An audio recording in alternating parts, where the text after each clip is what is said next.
Well, good morning, folks, and welcome to our webinar, An Electricity System Structure for the 21st Century. Thank you for joining us. In today's webinar, Lorenzo Kristov will lead us on an adventure to explore the electricity system of the 21st century. Although by the clock we are in the 21st century, we're currently still stuck in a mid-20th century electricity system model. This is your webinar team. That's me on the left, Energy Program for the Center for Climate Protection, and Nina Turner, our Energy Program Associate. Nina will be helping out with the Q&A at the end of the last 10 or 15 minutes of the webinar. We will have time for questions and answers. Our presenter today is Lorenzo Kristov, a deep energy expert, many years at the California Independent System Operator.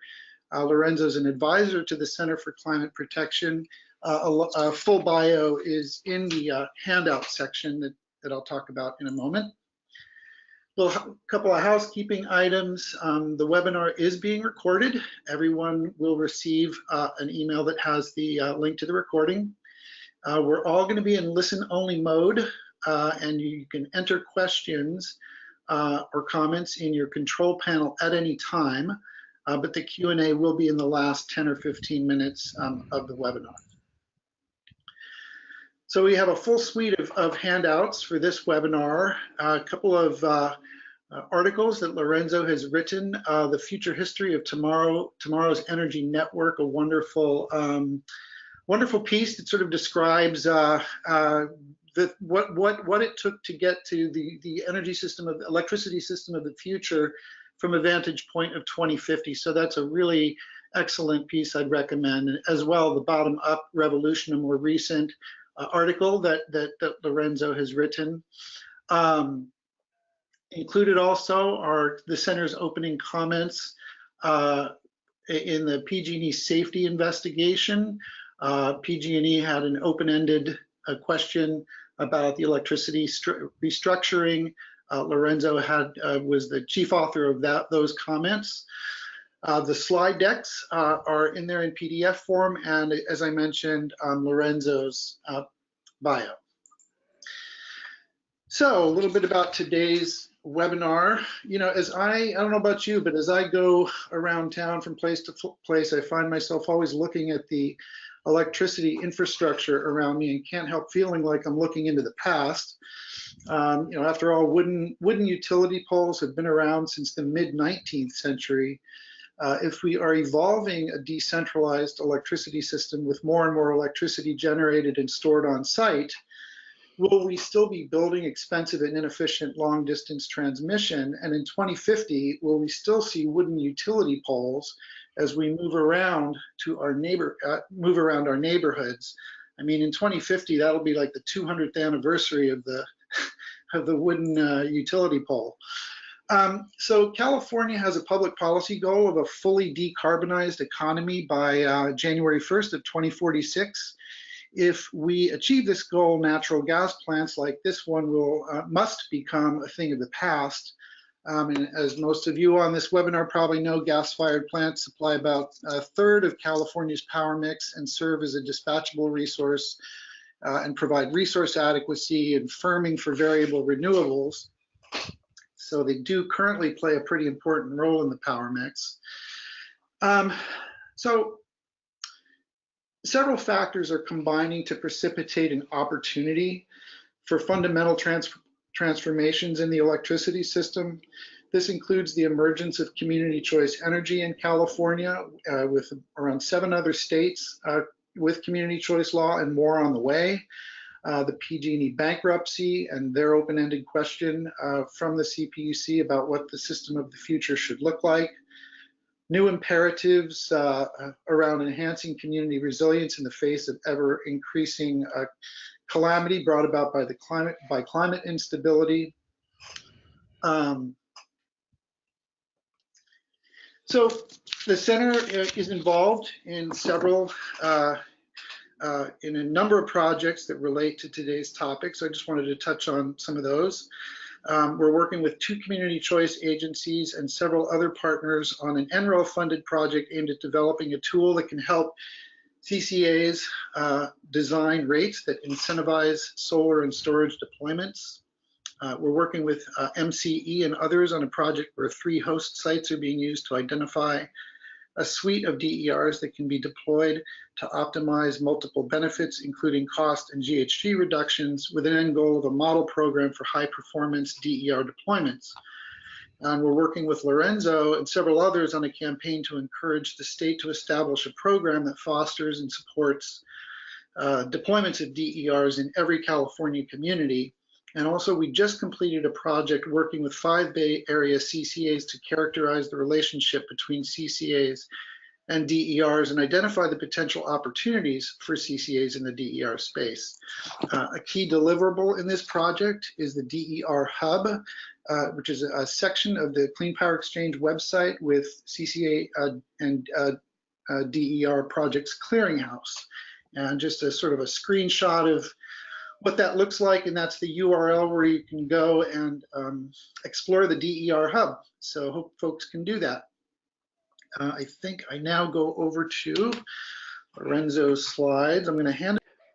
Okay, well, thanks everyone for your patience. Thanks, Woody, for the introduction and also for inviting me to participate and make this presentation for Center for Climate Protection and Clean Power Exchange. So what I'm going to talk about today is really some specific elements of how I'm suggesting we could change power sector structure with a focus on California in particular, but I will emphasize throughout that many of the issues and the drivers, in fact, most of them, are pretty global in nature. They're dealing with the same thing everywhere, wherever there is a bulk power system and there's growth of distributed resources that raises technical coordination issues and market issues and planning issues that are pretty much the same everywhere. So, oh, this is not good because now my down arrows are not working here either. Wait a minute. Okay, there we go. Sorry. Preface. I like this quote, the best way to ensure nothing gets done is to convince people they're on one side or the other of a false dichotomy. That's a pretty common problem. There are lots of examples about it, but it's just a watchword. And in particular, I don't claim that the bulk power system and wholesale markets are going to go away anytime soon. The distributed energy resource growth and decentralization I view as complementary to a robust bulk power system and regional coordination across the West. So these things are not mutually exclusive, although too often they're framed that way. The big change is, of course, that the grid, the bulk power system, is now only part of the system we need to be concerned about. It's not the whole story. So just as I would not say the bulk power system should go away, I would also say we should not be planning the expansion of it without looking at some high DER scenarios to assess needs. Final quote I like here is, it's about a mental shift from prediction to intention. And what I mean by that is that too often when especially technical people thinking about the evolution of the power system, want to think about the future, they do it through a mode of prediction, looking at cost curves and adoption rates and customer incentives and all of that sort of stuff, which is valuable, but I think it's important also to take an intention perspective. That is, given the changes that are happening, given the big policy goals of what we're trying to accomplish, let's think about designing the future rather than just watching to see how it unfolds. So this slide really shows what it looks like today and what it's looked like for the last 100 years for the most part. Traditional power system, it's all pretty much one way, from large central station generation down to consumers at the bottom end. The one slight inaccuracy I'd say about this image is just that the transmission part of it is not so much a straight line, it's really more a complex network, but the rest of it tends to be straight line from the power stations to that network, and then once you hit distribution and below, it's pretty much radial. The point is that all of the institutions and systems that we have today were designed for this centralized top-down control, and therefore the changes we're seeing really affect everything. The next is what it looks like once we start adding both renewable facilities of different sizes and scales, all the way up to transmission level, or what we call utility scale, down to decentralized and local scale, including behind the meter and on the utility side of the meter. And the main thing is that power flow arrows, many of them are now two-directional, probably one direction at a time on any given line, but capable of reversing. And that's really the common feature that we need to consider from an operational and technical perspective, as well as regulatory and markets and so on. So when I use the term distributed energy resources, I mean distribution connected, which means everything that's below transmission distribution interfaces. I like to use DER in a very broad sense that includes both sides of the end use customer meter, that includes energy efficiency, demand response, more traditional kinds of things that we're familiar with, as well as DG, storage, EV charging, et cetera, microgrids, smart cities, and also the digital communication and control systems that are being developed, because it's not just the resources, it's also the ability to coordinate their operations in important ways. So that whole set of things is what I refer to by DER. Now, how are these growing? Well, a large amount of DER growth is autonomous and decentralized. That is, it's arising from the bottom and moving up.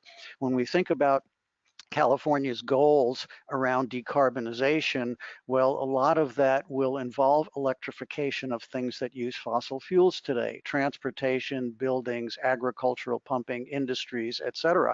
And many of the things that affect greenhouse gas emissions are in the realm of local government planning. It's things like land use and housing densification and local mobility services.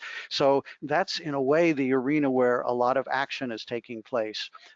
And as a result, it's not simply a product of major top-down policies, but it's also a combination of this bottom-up growth. Resilience is becoming more important as more dramatic climate events take place, fires, floods, et cetera. And so how do we create more resilient communities, and what's the role of power in that? With those things now becoming really important, there's also what I call the behind the meter market that we see growing. And what that means is that I think for the last 100 years, we've thought of electric power market as being a commodity market, where power is coming from this large system and large infrastructure, and it's delivering megawatt hours across the bulk system and then kilowatt hours down to end users. But as we're moving into this future, there's also a market that's behind the meter that basically derives from the observation that an end user of electricity doesn't care so much about kilowatt hours. They care about what are the services, what are the functions they're trying to perform, and that's heating, cooling, lighting, operating machinery, pumping water, charging vehicles, whatever those uses are. And increasingly, with the march of technology becoming more powerful, becoming lower cost, then it's possible to meet a large proportion of electricity needs from behind the meter equipment, in which case we start to move into a mode where the grid itself, the supplier of kilowatt hours or megawatt hours, becomes residual. And as a network for being able to trade surpluses and trade shortages and engage in those kinds of transactions. But many of those transactions will be what happens after we supply what is economical or desirable to do so locally, then we use the grid. And along with that, the idea of grid defection becomes economically feasible, and a question to ask about the future of the grid is, why stay connected? If it becomes cheap enough and practical to be able to have self-contained power systems locally, why do we want the grid? And I would suggest that, one, that's a crucial question to ask. What is the value of having the grid in the future when the old function, or the traditional function of the distribution grid, has been to move power from the bulk system down to the end use customer? That still is the NERC definition of distribution service. But if that definition is becoming obsolete, then what is the new value, and how do different entities realize that value? How do they benefit from it? I suggest that it's along the lines of participation in a network, but that idea needs further development. So here, decarbonization means electrifying major fossil fuel uses. Here's a graph that I took from an article by Christiana Figueres in 2017 that was in Nature. She is a minister from the Costa Rica government and was also a lead designer and facilitator of the Paris Accords. And this article came out even before the more recent climate study that suggested we have to reduce greenhouse gas emissions greatly by 2030. Her point was we need to hit a downturn shortly after 2020, where the volume of greenhouse gas emissions annually peaks and then starts to decline. Well, given that, California's electricity system accounts for less than 20% of greenhouse gases. Transportation, roughly 40, 42. Buildings, about 35. These are approximate numbers, but the ballpark is about right. So it's these other things besides greening the grid. Obviously, as we electrify these other uses, transportation, buildings, et cetera, we want to be able to have clean electricity to supply them. So the grid does not, or the power system does not decline in importance, but it's these other areas where electrification has to take place, and mostly it plays out locally. Most of the impacts will be from distributed resources of different kinds, whether they are users of electricity, i.e. Building infrastructure, HVAC systems, et cetera, that are now electric instead of gas, charging electric vehicles, so they'll be using electricity, but there'll also be resources that can start to support grid operation. In any event, the impacts are going to be on distribution first. Resilience will rise in policy priority, undoubtedly, as we continue to see disruptive events, and urban planning becomes an important part of the story. Electrification then reshapes demand and drives change from the bottom up. And here, the emphasis that we see so often on electricity or energy transition has to do with getting individual customers to do something, get them to adopt rooftop solar or EVs. But what this transition also will entail is community level actions, which may be a big game changer. And it goes back to the idea I mentioned a moment ago about urban planning being the venue in which much of the decarbonization and electrification activity will play out. A little bit on resilience. There's a satellite photo of a hurricane pattern using a simple working definition, the ability to maintain essential quality of life functions and services when a severe disruption occurs. How do we keep the essentials moving? Concern certainly rises after major weather events, the famous, now well-known New York proceeding reforming the energy vision, or REV, that opened up following Superstorm Sandy.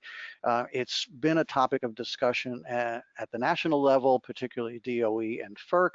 FERC has a proceeding open on this topic, and we see microgrid initiatives as a response happening in cities, in communities. Military bases are showing great interest in this, campuses, and examples of the University of California, Irvine, and San Diego both have functioning microgrids that have successfully separated and reconnected to the main grid. Disruptive events, impacts are always local. No matter how widespread the impact of an event may be, it's always still on the ground, local communities where the impacts are felt and the need to provide continuing services to deal with the real-time needs of people. And all of these functions require energy. Primarily, electricity will be a huge part of that, especially as electrification of mobility services increases. Also, preventive measures. An important topic in California now is the PSPS, public safety power shutoffs. The idea that when you have a community that is at the end of a transmission line and that transmission line runs through wooded areas and the conditions are ripe for fire easily starting, if there's any malfunction of the line, or even not, it may be prudent from a safety perspective to de-energize the line. But with the construct of this community down the end depending on that line, well, you de-energize the line and you cut off their electric power supply. How can we rethink that architecture and start to create microgrid facilities downstream? And that then increases the ability to implement a public safety power shutoff when the conditions are risky. So as we move into thinking about the cost of these decarbonization and resilience initiatives, how do we define and adopt smart energy transition policies? So I'm thinking the considerations that we want to take into account is that DER growth will likely accelerate, though this could be mostly through uncoordinated adoption by energy users. That is the customers that install devices behind the meter, or the behind the meter market that I mentioned. Secondly, that uncoordinated autonomous adoption challenges grid operation and drives grid infrastructure needs and costs, just as we saw over the last several years. Very rapid adoption of solar photovoltaics starts to create a production pattern which is not well aligned with demand pattern, and so you get the duck curve phenomenon. And that's manageable, certainly, in the future, especially with greater amounts of storage, but there needs to be some higher level coordination in order to think about grid impacts. And then the focus on individual customers. This is really part of the economics paradigm that is used by policymakers in other fields as well as energy. But the idea of changing individual customer behavior, while it is important, it ignores community level needs and decisions. And that's where possibly highly effective and efficient strategies can be designed and implemented. So a few pieces that I will get into in more depth, but I'll just outline right here.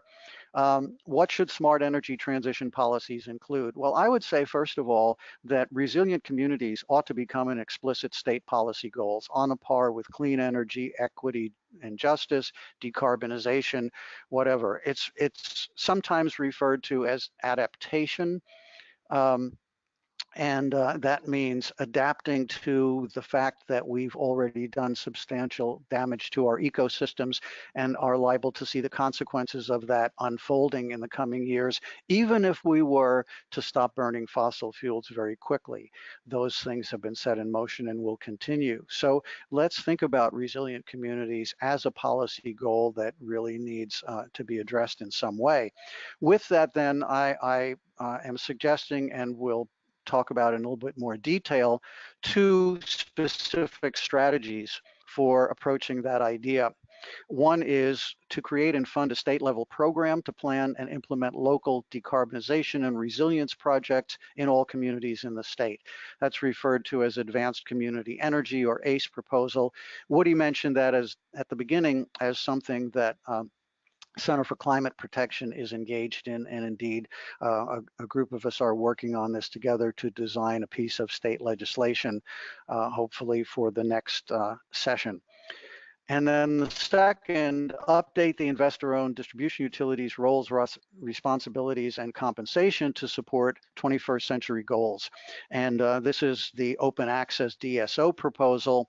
I will go through some elements of that in the next couple of slides, but if you want more detail, one of the references, the Center for Climate Protection filing that we made to the CPUC in February, which is linked on this website. You can read about it in a lot more detail. So charting a socially optimal path for energy transition starts with stating clear objectives. This may be obvious, but I want to mention it because it's often overlooked. The place to start is thinking about the high-level policy objectives for the power system. Traditional ones, safety, reliability, affordability, those are usually the big ones that are mentioned, and they certainly are valid. We don't want to minimize or eliminate those, but we need to add resilience, we need to add environmental impacts, we need to add flexibility of different kinds. So high-level objectives, what do we want the system to accomplish? These come from a DOE grid architecture report, which if you are interested in exploring grid architecture more, there's a fabulous website that PNNL has created. If you just put in PNNL grid architecture, you'll get taken to that page. So then the next level is system qualities. Given the objectives, that they're strung across the light blue boxes across the top of this chart, those same objectives, but then underneath are some more detailed qualities that the system has to have in order to achieve the objectives. So there's a logic here that says start with the objectives, use them to define system qualities, that is, how do you want the system to perform, and then you need to go to the next phase, which is the roles and responsibilities of key actors. What do you want the distribution utility to do? What should the ISO do? What should be requirements on end users who are connected to the grid, or generators or resources that are connected to the grid? What are the roles of aggregators? What should the regulators be looking at?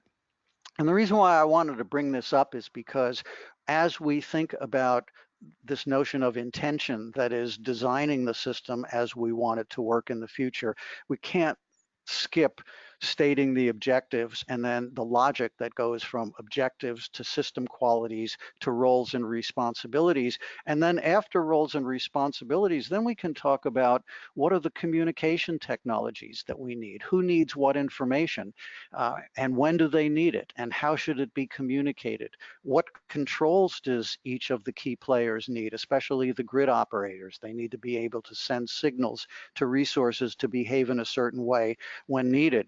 And it's very tempting, because we all love to think about solving technical problems, to go right to setting up a communications architecture and gathering information and sending it back and forth. But those things need to be driven by the roles and responsibilities of the key actors. In other words, all of these technical matters should be designed to support the roles and responsibilities to which the key actors are going to be held accountable. So that logic comes from a system architecture or a grid architecture perspective on thinking about the future power system, which has lots more utility scale renewables as well as lots more distributed resources. Talk a little bit about layered architecture. This is also a concept that comes from grid architecture, but is widely universal in design, especially of living systems. So there's a cell which has a relationship to the outside world as well as internal, to a certain degree, autonomy. It gets signals, it has a cell membrane, it has little energy producing things inside it, and it maintains a certain kind of balance on an ongoing basis with the external world. Now, it's not completely doing its own thing, because that cell may be part of an organ in your body, like your heart. So there's the individual cell maintaining what it needs to do for its own survival, but it also has to support the function of the organ. And similarly, the organ is part of a person's body, and it needs to perform a function within that body, and then it's connected to other things in the body system through communications, the endocrine system, the nervous system, etc. That body is a person who's now part of a social network, a family or an extended family or a community or a state or a city.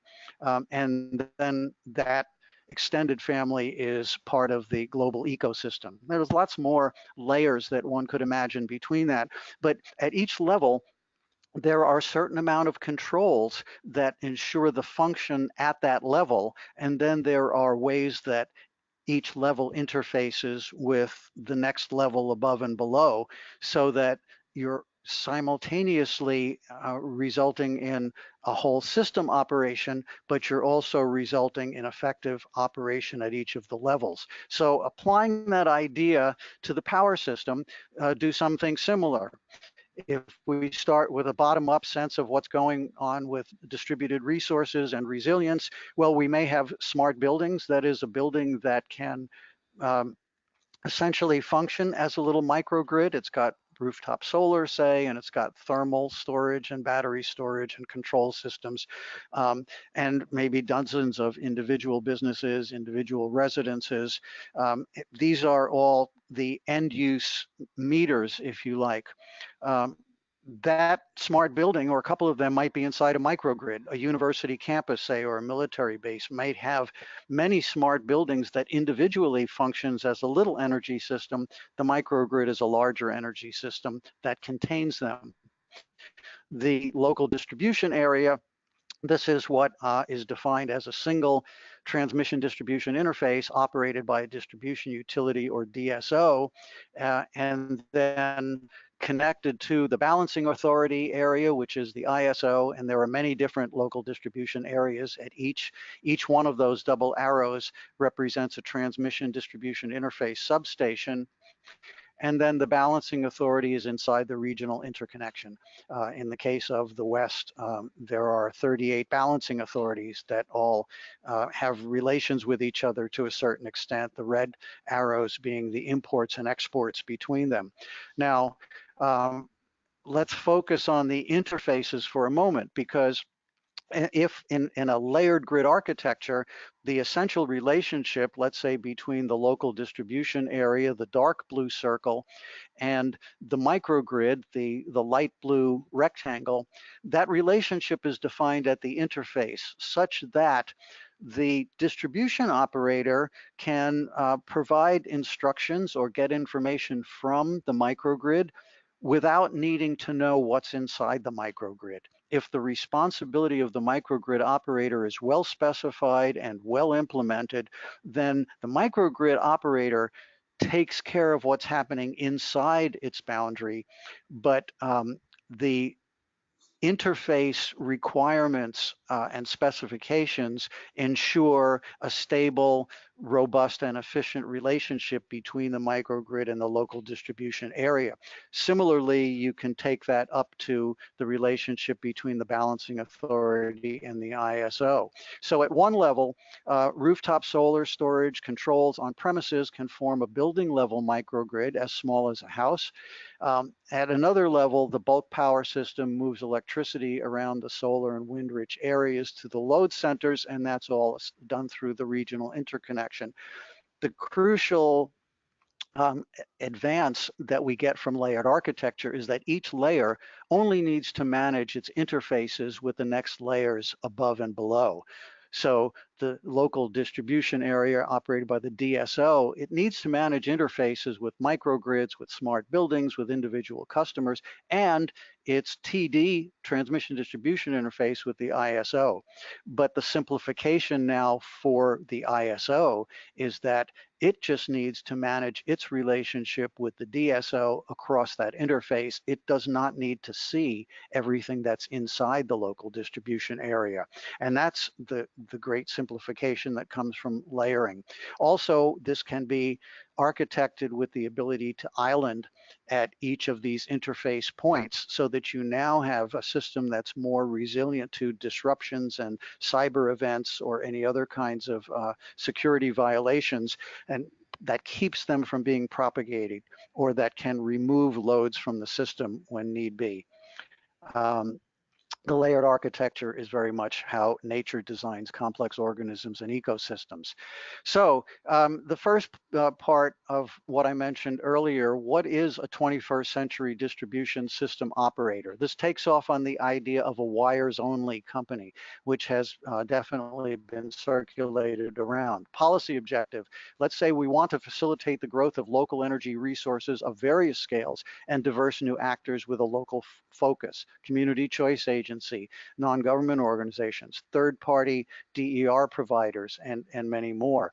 Well, then an IOU-based DSO needs to, of course, focus on reliable and safe distribution service, resilience for a more volatile, new, normal, abnormal, I think is the phrase that was used. The idea of open access, non-discriminatory services, analogous to what the ISO does on the transmission system and as the wholesale market operator. It's not got a stake in any of the transactions. It's not itself having power to deliver across the grid, but it's operating that platform.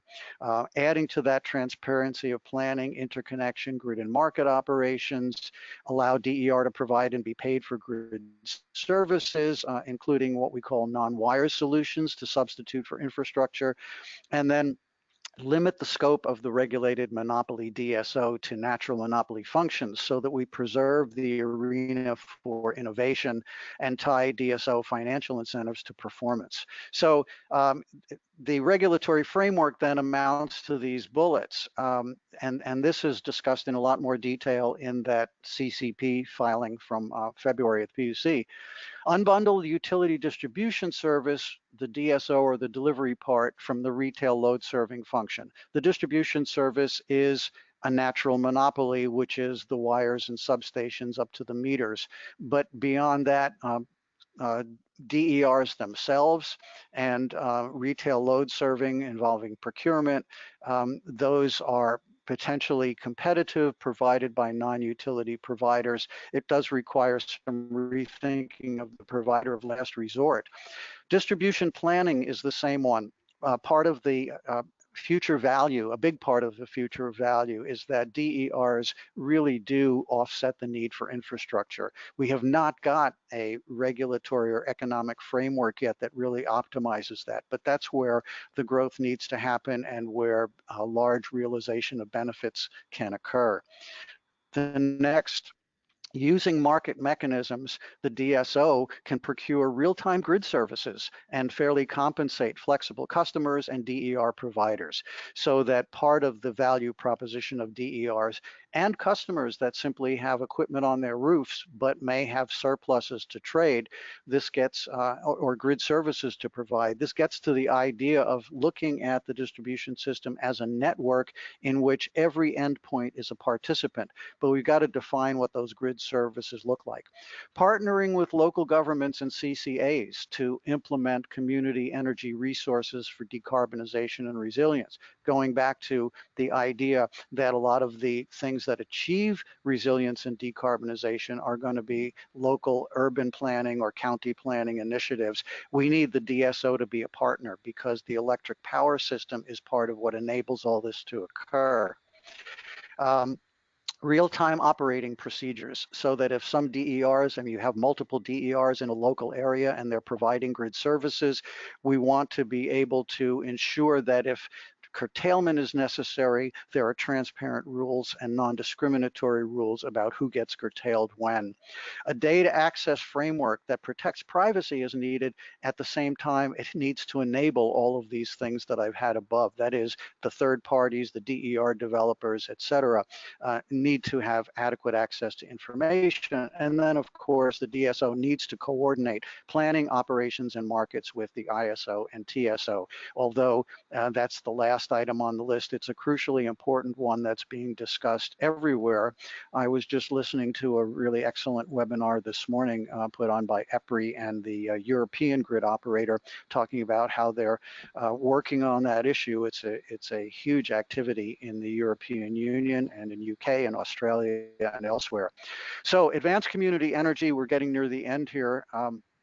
Advanced community energy is the proposal that that I'm working on with Center for Climate Protection and a few others. I know many of you are familiar with this already, but I want to give a little definition because there's really two things that are both part of it. One is advanced community energy is a physical system of local electricity resources within a city or county designed to achieve certain goals. And I'll get to those in a moment. But also, ACE, Advanced Community Energy, is a statewide program that we're proposing to plan and implement local ACE systems in all cities and counties in the states. So it's really both the individual system that could be local as well as the statewide program. So the objective is, let's create a statewide program to empower, work with, and assist all cities and counties to plan and implement ACE systems to achieve 3 goals. And the 3 goals may be balanced in different ways in different locations, but all 3 are important, and we need part of the value of the ACE proposal is bringing all 3 objectives together in a planning process. A, address high priority local benefits and local needs. Those may vary from one place to another. In one case, it may be jobs or economic development. In another, it may be resilience. In another, it may be disadvantaged communities and providing them much needed benefits. B, contribute to state policy goals for clean energy, decarbonization, resilience, equity, and in the future, other state goals that may become high priorities as well. But the point is, local priorities and state goals are really both clearly in focus as we design local systems. C, have beneficial effects on the existing power system by supporting grid operation and reducing infrastructure costs.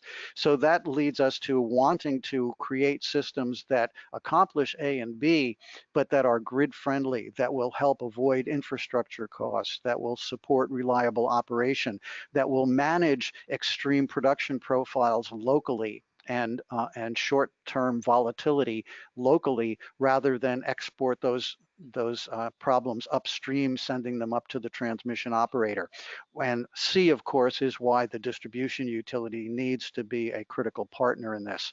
So how do we plan these kinds of systems in concept and in detail? So the suggestion is ACE planning would be a structured collaborative process set in motion by legislation, starting with state policy and statutes. The ACE program, to be defined in legislation, would set out the objectives, the funding, the roles and responsibilities, and some more detail. We also have existing state policies around energy, environment, and equity. All of those becomes the legislative or the state policy directive that's moving this. And it first goes to who's going to actually manage and implement the ACE program. I put up there the California Energy Commission and the Governor's Office of Planning and Research, both of which have valuable capabilities that would be needed for operating an ACE program. Exactly who's going to do what in this arena, I think, is going to be subject to a lot more discussion, but I say CEC and OPR as certainly plausible and capable possibilities. And what they would do is create technical standards, a center for disseminating best practices and templates, overlook an ACE planning process at the local level, and also distribute funding for ACE planning. And then a CPUC role, because there is a distribution utility role that has to be part of this. And the CPUC is the regulator of the distribution utilities. So local governments are already affected by state policies. There are elements in general planning and climate action plans that derive exactly from state policies. But the new thing is this central box here, the local government ACE planning process, which would be then created under this CEC OPR initiative. Then there's all the stakeholders. Who actually participates in creating an ACE plan? Well, the local government general plan are influences, but at the bottom you see all these other parties, the CCA or LSE, all the neighborhood and local groups, and the distribution utility. Ultimate result then is an ACE or county, a city or county ACE plan. Now there's another phase beyond this, which how does that plan get implemented, which I'm not getting into in this presentation, but that of course is the next piece of this. Here's a nice diagram from World Business Academy that just talks about the layering, the layered architecture of resilience, and the fact that resilience is not at any one level, but at various levels: households, neighborhood, the municipality, the bioregion, and then ultimately state policy. And we get to, this is the final slide, the 20th century electric system, building blocks based on resilient communities and smart cities. And smart cities I use in quotes here, not to mean simply just the high-tech version of smart cities that you see a lot in the literature and conference titles. That certainly is part of it. But by smart, I mean really designed and architected as a whole system through a participatory process that includes all of the relevant key actors and stakeholders. So it's smart in bringing together all the factors that make a city resilient. And here's just an item, a list of things that we've talked about already: local power systems, integrated municipal systems that think about water, wastewater, solid waste, mobility, broadband, internet service. These are all part of one complex. And then the whole system, decentralized and integrated, I've used in a couple of articles, the idea of layered architecture, the ability to island, and so on. And there we are. That's the conclusion. Oh, great. Thank you very much, Lorenzo. Very, very clear and thought-provoking. Nina, if you could we have time for a few questions. Nina, if you could just go ahead and start asking questions while I flip back to my control of the screen here, which hopefully I'll be able to do. Okay, so this first question is kind of a two-in-one. What sort of specific projects does the ACE proposal include? While I think the current cap and trade system is flawed, what about the funding that is coming in from this revenue? I recall some sort of state pilot program around resilience. Is it possible to build off of this? Okay, so specific types of projects, I think, could be a wide variety of things in the DER realm. For example, a city might find huge benefits from building retrofits to eliminate natural gas to make the buildings less leaky. Others may want to change transportation patterns. That's what generates a lot of greenhouse gas, and develop electricity-based mobility services. So at this point, we don't want to restrain what could be included in an ACE plan for a given jurisdiction, but really keep the options open as long as there's that alignment of local needs with state policies that are focused specifically on climate goals, decarbonization, and local resilience. As far as funding goes, we've not really tried to address what the funding source should be. We think that needs a lot more discussion. It's quite possible that cap and trade may be a source of that, but I don't really want to speculate about that yet at this point. In terms of projects that are going on, there's a lot of interesting things that are very related to the ACE idea. One example is Senate Bill 774 right now in the legislature, which talks about the ability to create downstream microgrid types of facilities if you want to do public safety power shutoffs. And so SB 774 would advance that. I view that as that's one possible ACE plan solution that would be applicable to certain types of communities that want to mitigate certain types of risks. Similarly, the Energy Commission has awarded a similar acronym called Advanced Energy Communities. They've got grants that have started a couple of years ago. Some of them have moved into a second phase. I think those also fit very well within the ACE concept. So yes, there are lots of things in progress that contribute to this. What we're trying to do with the ACE program is create a large umbrella that, number one, brings together conceptually all of these different types of solutions, but number two, funds all communities in the state. So it's not just well-off communities that are going to be able to accomplish these things, or specially designated at-risk communities, but every city and county in the state, wherever they have to do general plans and climate action plans, will have state support to be able to think about and implement projects that enhance their objectives. Very good. Nina, before you get to the next question, I just want to let folks know, as is usually the case, we won't have time to get to everyone's, all the questions. I'm sure we've got a lot of questions that have come in, but we do collect them all, and we can follow up after the webinar. So with that, Nina, next question. Okay. How do we restructure the legal framework that can get us to community energy? Do we support breaking up utility monopolies? What kind of restructuring or deregulation framework is best? Or should we try for a federal statutory reform?